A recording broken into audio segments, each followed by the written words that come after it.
দিনের মধ্যে অন্যতম একটি ফিতনা পরিলক্ষিত হয় নারীদের মধ্যে ব্যাপকভাবে, সেটা হচ্ছে আত্তাহাউনু ফি আদা ইসলাত। সলাৎকে আদায় করার ক্ষেত্রে যথাসময়ে তাদের মধ্যে অবহেলা যথেষ্ট পরিমাণে পাওয়া যায়।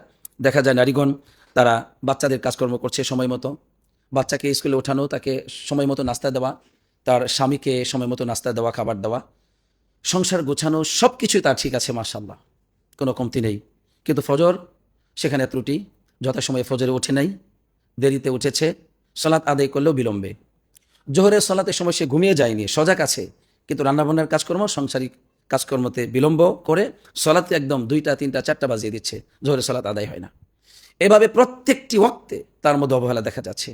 এশারের সালাত, গল্পগুজব, এইসব বিভিন্নভাবে সময় নষ্ট করে বাচ্চাদেরকে খাওয়ানো, স্বামীকে খাওয়ানো ইত্যাদি, রাত্রে 1টা 2টা 3টার দিকে সে এশা পড়ছে, এরপর ঘুমিয়ে যাচ্ছে, ফজরের খবর নেই। এই যে এটা মহা ফিতনা, প্রত্যেকটি পরিবারে, প্রত্যেকটি নামাজি পরিবারে এটা ফিতনা। বেনামাজিদের কথা আমরা বাদ দিয়ে দিয়েছি, এটা নামাজি পরিবারের মধ্যে একটি ফিতনা। অথচ সালাত, এই সালাতকে যদি আপনি পিছিয়ে রাখেন, আপনার জীবন পিছিয়ে যাবে। সালাতকে বিলম্ব করে স্বামীর হক আদায় করে স্বামীর সোহাগ পাবেন না, এবং সন্তানকে সুমানুষ করতে চাইলেও সন্তান সুমানুষ হবে না।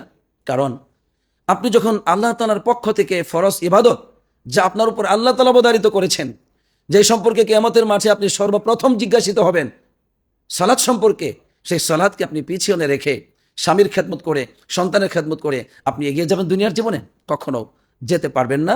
বরং এই স্বামী থেকে ভালোবাসার ক্ষেত্রে আপনি বঞ্চিত হবেন, সন্তানের সম্মান মর্যাদা থেকে আপনি বঞ্চিত হবেন, এবং সন্তান অনেক ক্ষেত্রেই বিপদগামী হবে, আপনার দোয়া কবুল হবে না, নাউযুবিল্লাহ। সুতরাং আমাদেরকে এই মহাফিতনা থেকে বের হয়ে আসতে হবে। আল্লাহ বলেছেন, ইন্নাস সালাতা কানাত আলাল মুমিনিনা কিতাবাম মাওকুতা, সালাত মুমিনদের উপর সময় মতো ফরজ করা হয়েছে।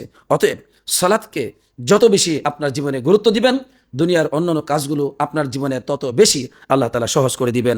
জান্নাতের পথ আপনার জন্য তত বেশি সহজ হবে। আল্লাহ যেন কবুল করেন, আমিন।